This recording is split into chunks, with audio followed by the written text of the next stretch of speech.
The Galactic Council chamber was larger than any city humanity had ever built. It floated in open space, held together by ancient technology that no one fully understood anymore. Stars could be seen through wide, transparent walls, distant and calm, like quiet witnesses to endless debates.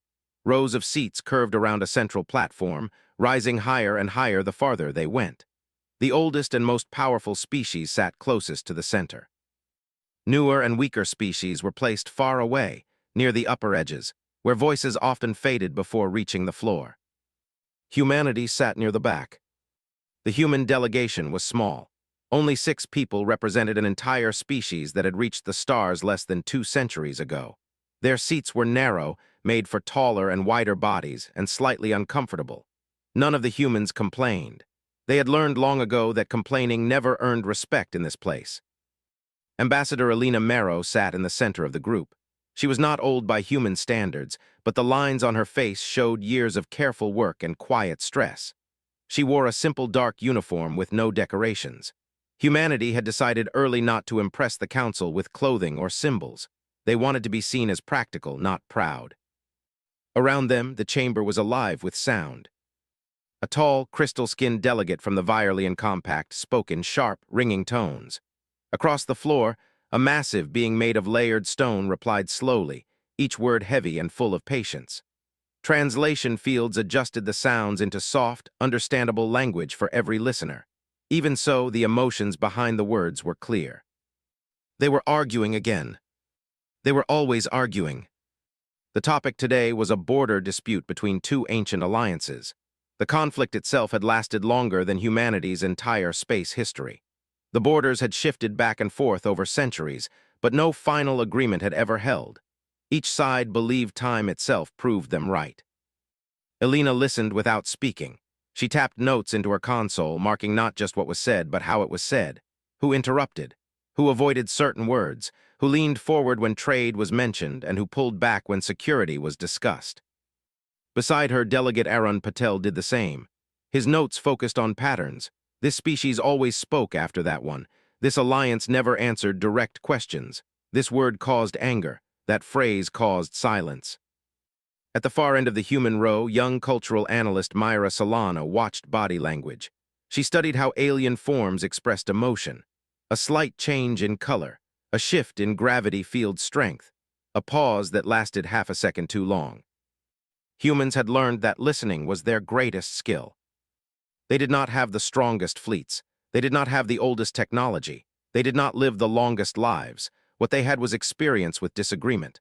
On Earth, humanity had spent thousands of years arguing, fighting, failing, rebuilding, and trying again. They had learned painfully that winning an argument meant nothing if it destroyed the future. The debate grew louder. Voices overlapped. Several delegates spoke at once, forcing the council's moderation systems to dim their translation fields until order returned. The presiding speaker, a floating being of soft light and shifting shape, pulsed gently to signal for calm. Still, no solution came. Elena glanced at the time marker. The session had been stalled for 7 standard hours. That was not unusual. Some sessions lasted weeks. Entire cycles passed with nothing resolved. The council had power, but it lacked direction. Humanity had noticed this early on. When humans first joined the Galactic Council, many species had barely noticed. A new member species was not rare. Most arrived hopeful and eager, only to fade into the background as stronger voices took over. Humanity was expected to do the same. At first, they had tried to speak more. They learned quickly that speaking without influence only wasted energy. So they changed their approach. Instead of pushing ideas, they gathered them. Instead of making demands, they asked questions. Instead of showing strength, they showed patience. Over time, other delegates began to realize that humans remembered things. Humans followed up. Humans noticed when promises were broken or forgotten. Still, humanity remained seated at the back. The speaker pulsed again. The debate slowed, but the tension remained. The 2 opposing alliances repeated the same points they had made for centuries. Neither would give ground, neither would accept blame. The chamber felt heavy with frustration. Elena felt it too. She leaned back slightly and took a slow breath. She had not planned to speak today. The human delegation rarely did during major disputes, but something about the tone of the session felt different, not angrier, tired. Very tired. She glanced at Aaron, who met her eyes and gave a small nod. Myra looked up from her display, her expression focused. Elena activated her request signal. A small light appeared above the human seating area. For a moment, nothing happened. Then slowly, the speaker turned its attention toward the back of the chamber. Its light shifted, curious but calm. "Representative of the Human Union," the speaker said, its voice even and clear. "You have requested the floor. State your intent." The chamber went quiet. Several delegates turned, some surprised, others annoyed. A few looked confused, as if trying to remember when humans had last spoken during a major session. It had been a long time. Elena stood. She did not raise her voice. The translation field carried her words easily across the vast space. "Honored speaker," she said, "and honored members of the council, humanity does not wish to take sides in this dispute." A ripple of reaction passed through the chamber. Neutral statements were common but rarely useful. Elena continued. "We recognize the history involved. We recognize the pain, the losses, and the pride of both alliances. We do not claim to understand it fully."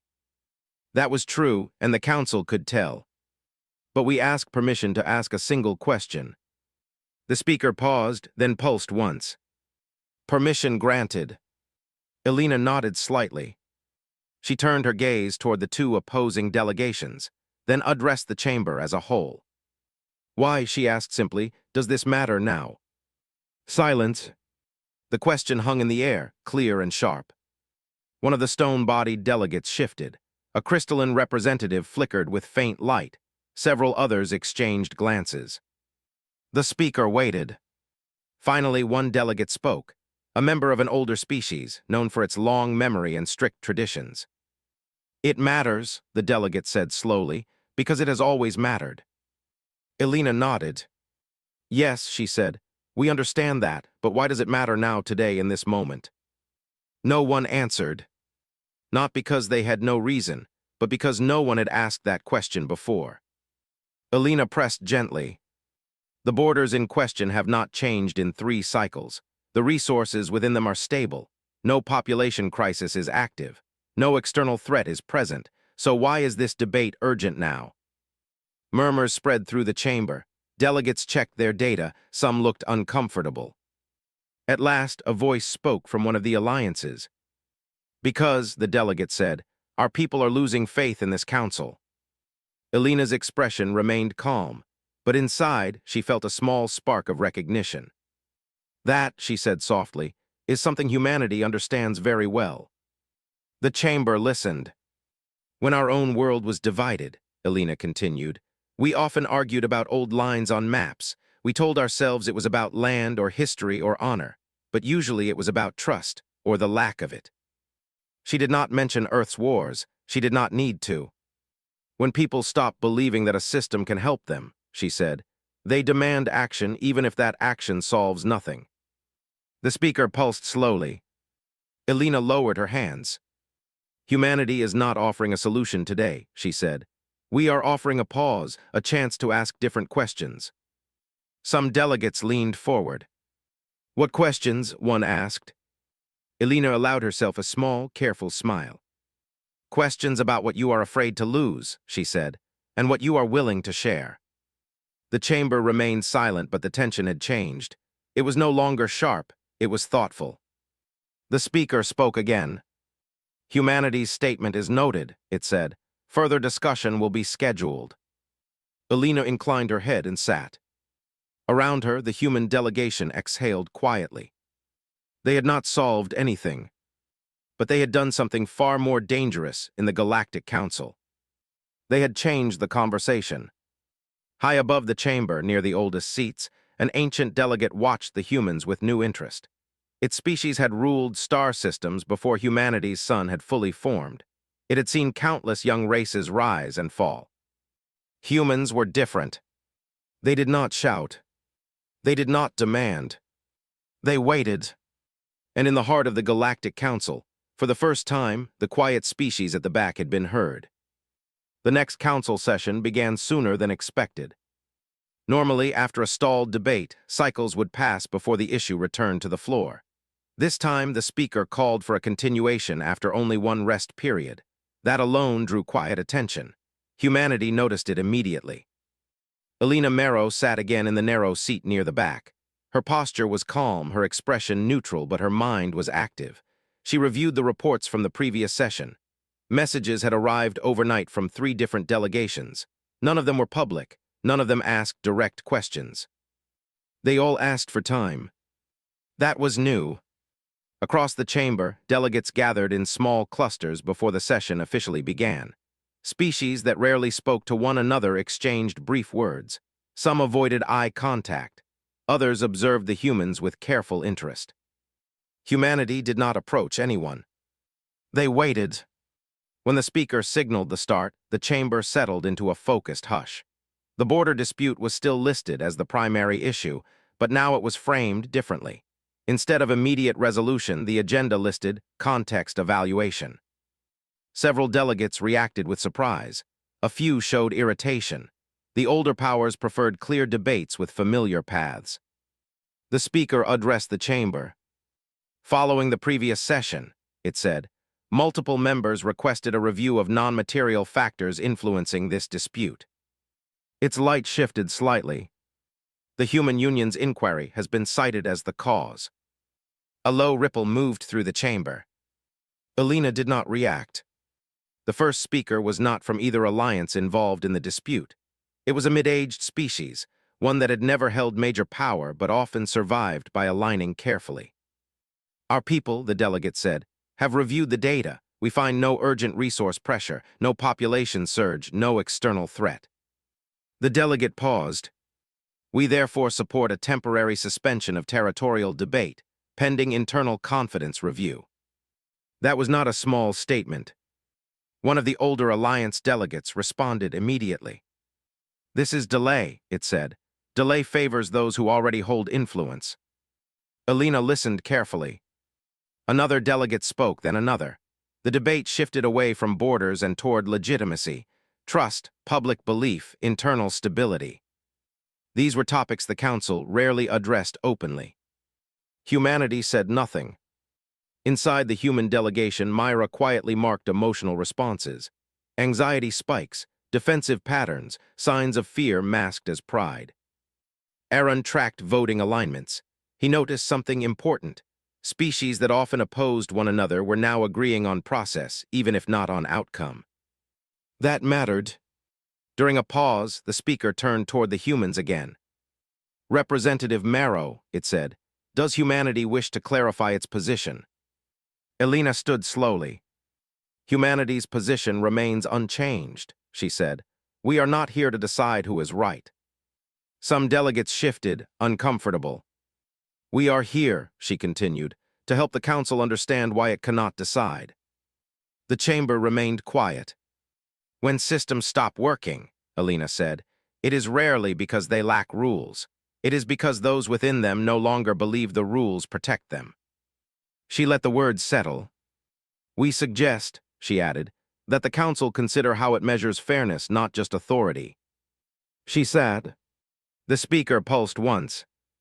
Humanity's statement is recorded. The session continued for several hours.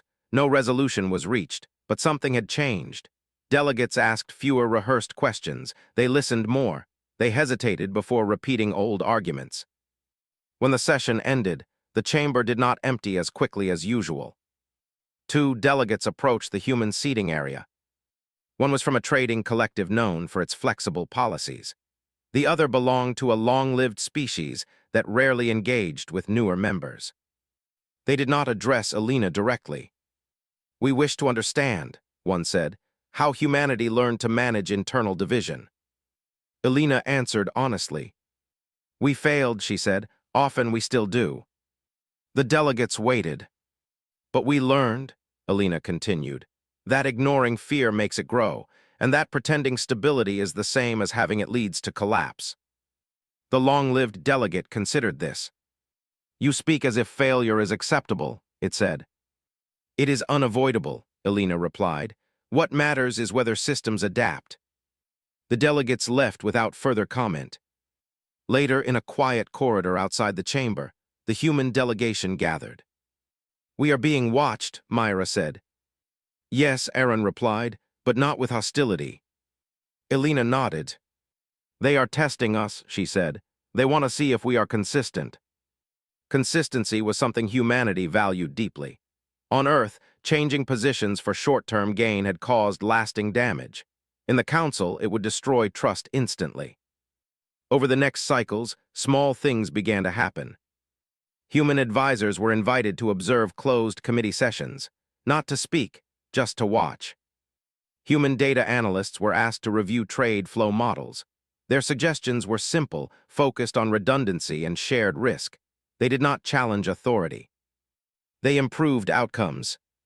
Human cultural teams were consulted during minor disputes. Their reports emphasized shared pressures rather than differences. Tensions eased. No announcements were made. No titles were granted. Humanity remained officially a minor voice. Unofficially, more and more decisions passed through human hands. An ancient delegate noticed this pattern. It was known as Sareth, a being whose species measured time in geological shifts. Sareth had seen councils rise and fall across star clusters. Power always announced itself loudly. This time it whispered. Sareth requested a private session with the Human Union. Such a request was rare. The meeting took place in a small neutral chamber. No banners, no observers, just Sareth's tall, slow-moving form and Elena, Aaron, and Myra. "You do not seek power," Sareth said. "No," Elena replied. "You gain influence regardless," Sareth continued. Elena did not deny it. "Why?" Sareth asked. Elena chose her words carefully. "Because we know what happens when systems stop changing," she said. "They break, and everyone pays the cost." Sareth studied her. "Many species know this," it said. "Few act on it." "Action," Elena said, "is easier when you remember what collapse feels like." The ancient being was silent for a long moment. "Your species is young," Sareth said, "yet you speak as if you carry old wounds." Elena nodded. "We do," she said. The meeting ended without agreements. But after it ended, Sareth changed how it voted. Others noticed. As cycles passed, the Council began to rely on human frameworks, not because they were forced, but because they worked. Simple models, clear language, processes that assumed disagreement and planned for it. Humanity did not replace existing systems.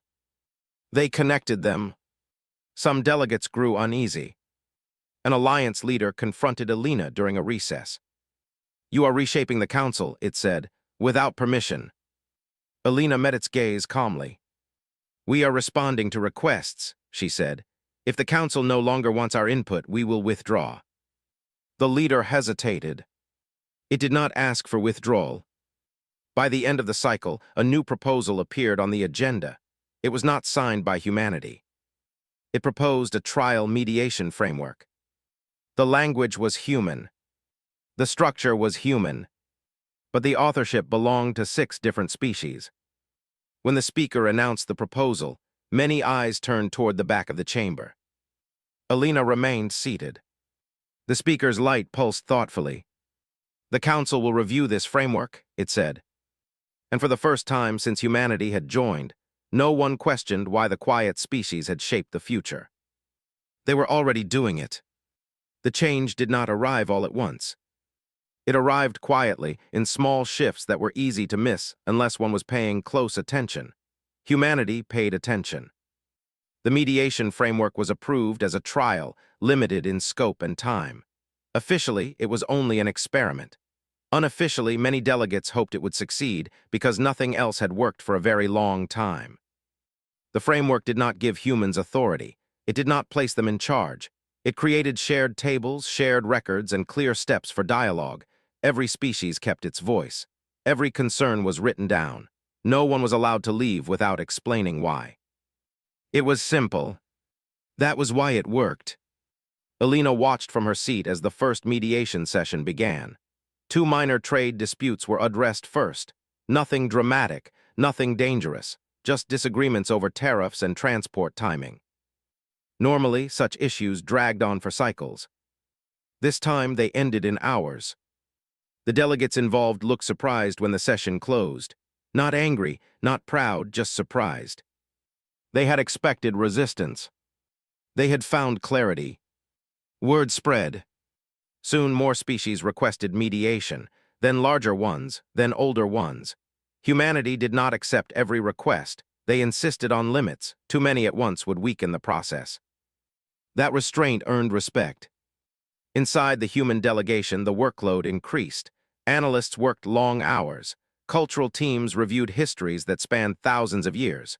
No one complained. They knew what they were building. A web. Not a net to trap others, but a structure that connected needs, fears, and goals across the council.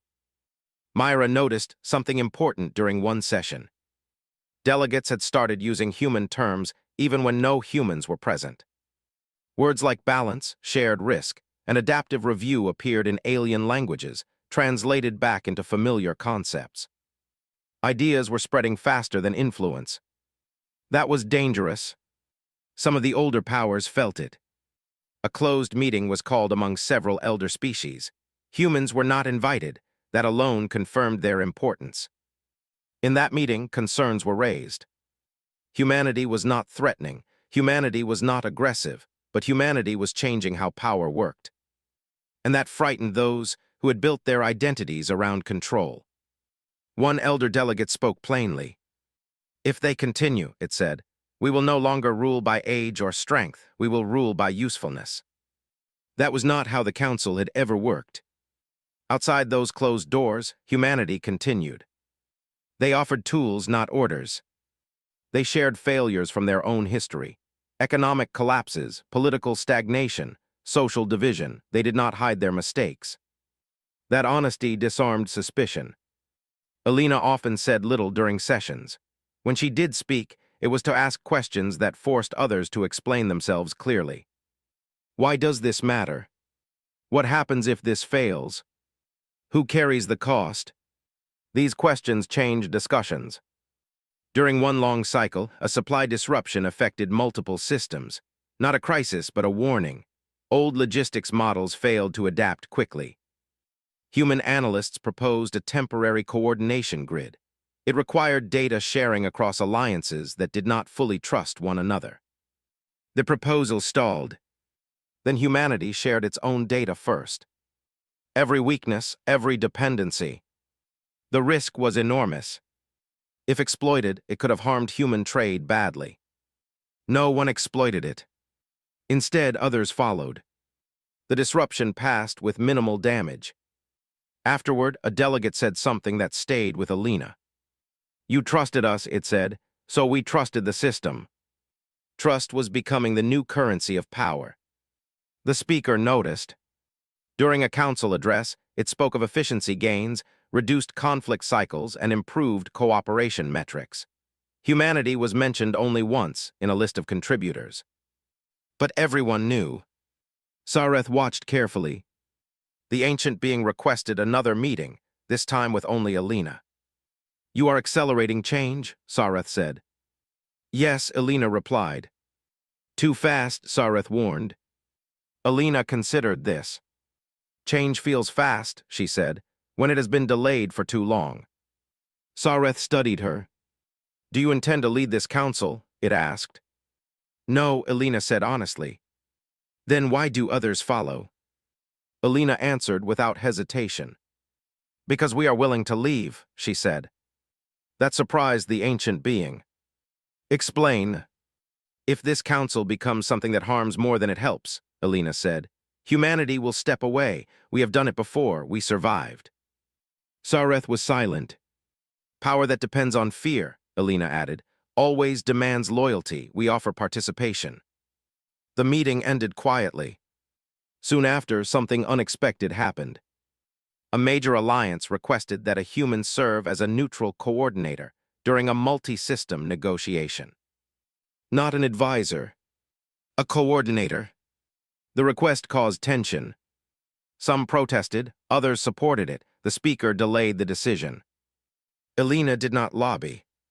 She prepared a refusal, but the council approved the request. The vote was narrow. Elena accepted with clear conditions: no command authority, full transparency, time limits. The negotiation succeeded. No one celebrated. They simply moved on. After that, more requests followed. Human coordinators became common. Human frameworks became standard references. Human language shaped resolutions. Still, humanity remained at the back of the chamber. Physically, politically, they were everywhere. Not everyone was pleased. A bloc of traditional powers issued a formal statement warning against over-reliance on adaptive systems. They argued for stability and precedent.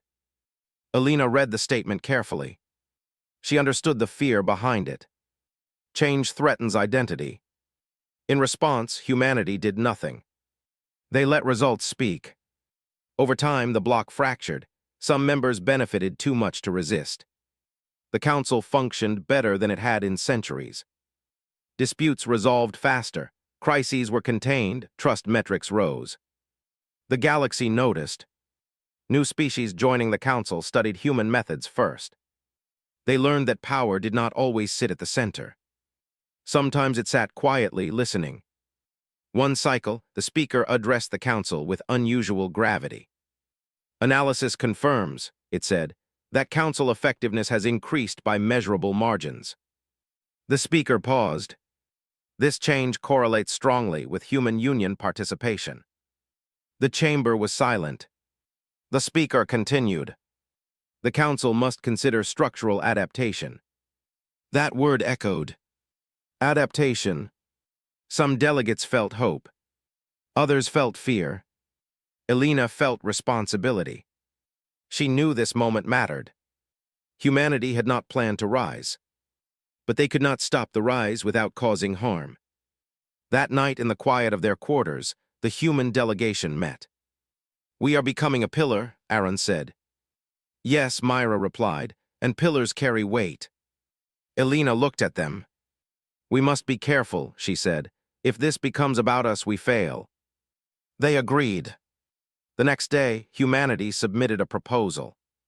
Not for more authority, for shared leadership training, for knowledge transfer, for redundancy. They asked the council to learn what humanity had learned, so it would not need humanity forever. The reaction was mixed. Some saw generosity. Some saw strategy. Sareth saw wisdom. "You are building something that can replace you," the ancient being said. "Yes," Elena answered. "Why?" "Because systems that depend on one species," she said, "are weak." The proposal moved forward. Slowly, carefully, and as it did, the truth became clear to all who watched closely. Humanity was no longer just participating in the Galactic Council. They were shaping how the galaxy solved its problems. Not by force, not by command, but by making cooperation easier than conflict. And once that happened, there was no turning back. The crisis did not announce itself with alarms or warnings. It began with delays. Ships arrived late, messages repeated, supply schedules slipped by small margins that could be explained away. At first, no one worried. The galaxy was large, minor problems were normal. Humanity worried. Aaron noticed the pattern first. He saw the same delay appear in 3 different trade networks that should not have been connected. Myra confirmed it was not cultural error or misunderstanding. Elena reviewed the data and felt a familiar weight settle in her chest. This was how collapse began. Quiet. Human analysts prepared a report and submitted it to the Council Logistics Board. It was not dramatic. It did not predict disaster. It simply warned that multiple systems were relying on the same fragile points. The board acknowledged the report. Then it waited. Waiting had always been the Council's weakness. Within 2 cycles, delays grew worse. A minor energy shortage appeared in a distant cluster. A food shipment was rerouted too late. No one suffered greatly, but confidence began to drop. That mattered more than resources. Delegates started asking questions. Privately at first. Then publicly, the speaker called an emergency review session. It was not labeled a crisis.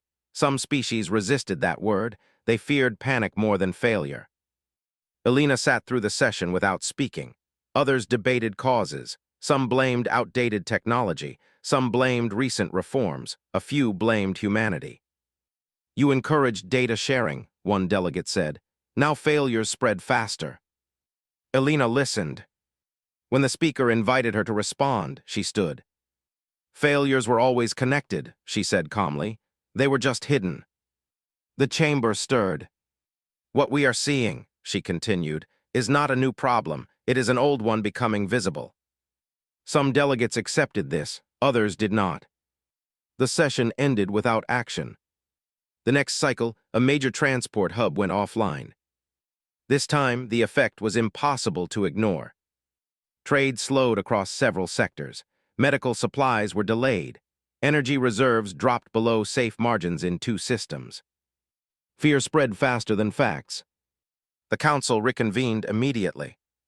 Voices were louder now, accusations sharper. Old alliances blamed newer ones. Newer species accused the elders of neglect. The speaker struggled to maintain order. Elena felt the moment approaching. When the speaker finally addressed her, the chamber was tense. "Humanity has been central to recent coordination efforts," it said. "Do you have a proposal?" Elena stood. "Yes," she said. The word carried weight. "We propose immediate activation of a unified response grid," she said. "Temporary authority, limited scope, full transparency." Several delegates reacted strongly. "Authority," one demanded. "For whom?" "For the Council," Elena replied, "not for humanity." She explained carefully.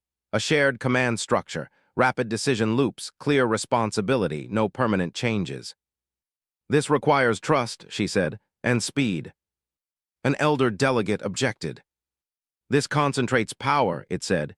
"History warns us against this." Elena nodded.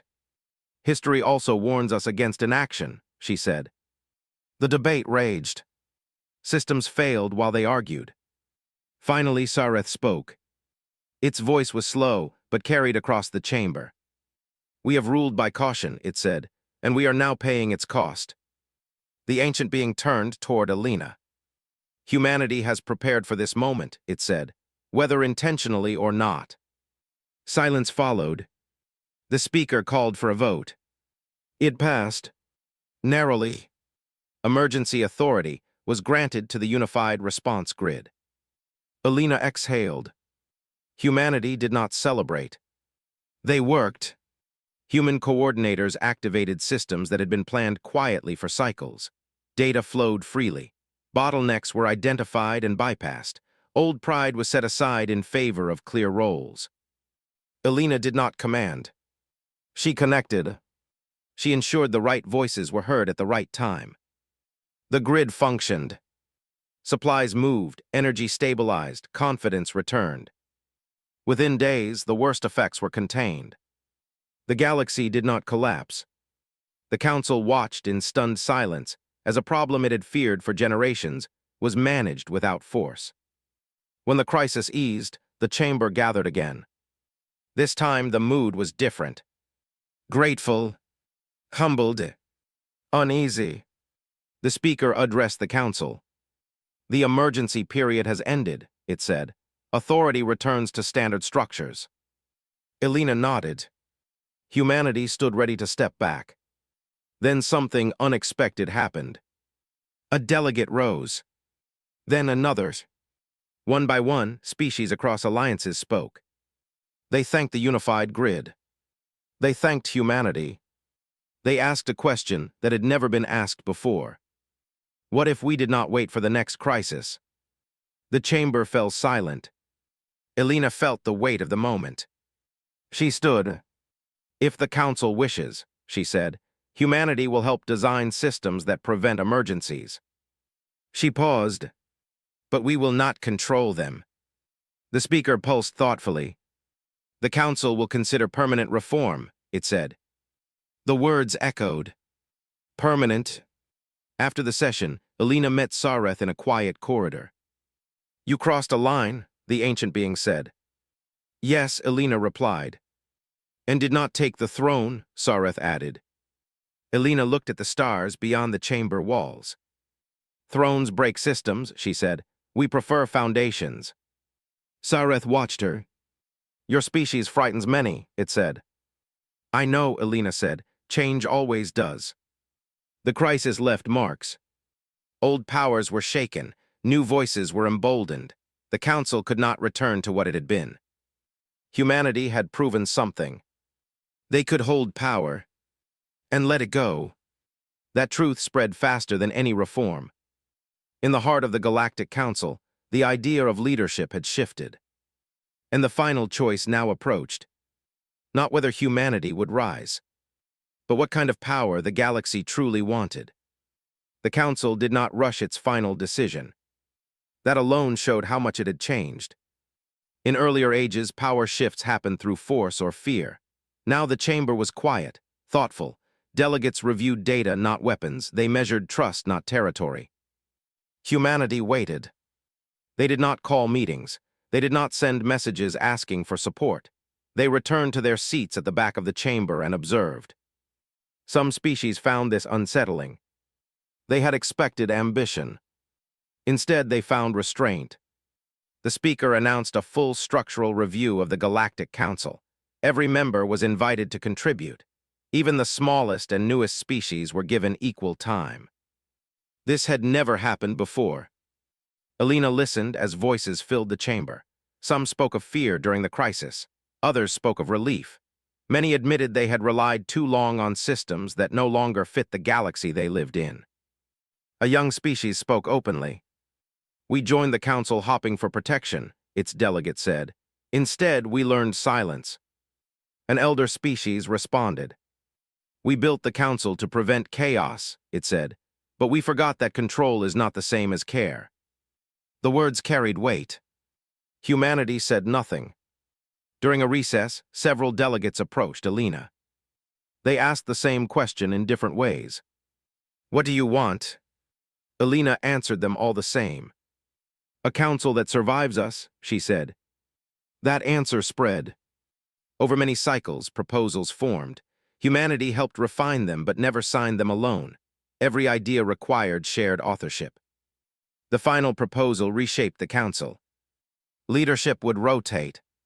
Emergency authority would be temporary and transparent. Systems would be reviewed regularly, not protected by tradition alone. Every species would be trained to mediate, not just argue. Power would no longer sit in one place. It would move where it was needed. The day of the vote arrived. The chamber was full. Even observers filled the upper tiers. The speaker hovered at the center, brighter than usual. This vote, it said, will define the future of this council. One by one, votes were cast. The proposal passed. Not unanimously, but decisively. A soft sound moved through the chamber. Relief, fear, hope. The speaker turned toward humanity. Elena Marrow of the Human Union, it said. The council recognizes your role in this transformation. Elena stood. The council offers humanity a permanent central seat, the speaker continued, and a guiding role in its future. The chamber held its breath. Elena did not answer right away. She looked around the vast room, at the old powers, at the new voices, at the system still learning to breathe. Then she spoke. Humanity declines a permanent central seat, she said. A wave of reaction followed. She raised her hand gently. We accept responsibility, she continued, but not privilege. She explained. If humanity stands above the council, she said, then the council will one day fall when humanity fails. That honesty silenced the room. We ask instead, Elena said, that the council stand together and that no species be irreplaceable. The speaker pulsed slowly. Your refusal is noted, it said. But something in its tone had changed. Respect. The new structure took effect over time. Human advisors trained others. Mediation teams became diverse. Old alliances softened, new partnerships formed. The council became slower in some ways, but stronger. Sareth watched it all. In a final private meeting, the ancient being spoke to Alina. "You have done what no ruler ever did," Sareth said. "What is that?" Alina asked. "You taught power how to let go," Sareth replied. Alina smiled faintly. "That lesson cost us much on our own world," she said. The years passed. Humanity did not fade from influence, but it blended.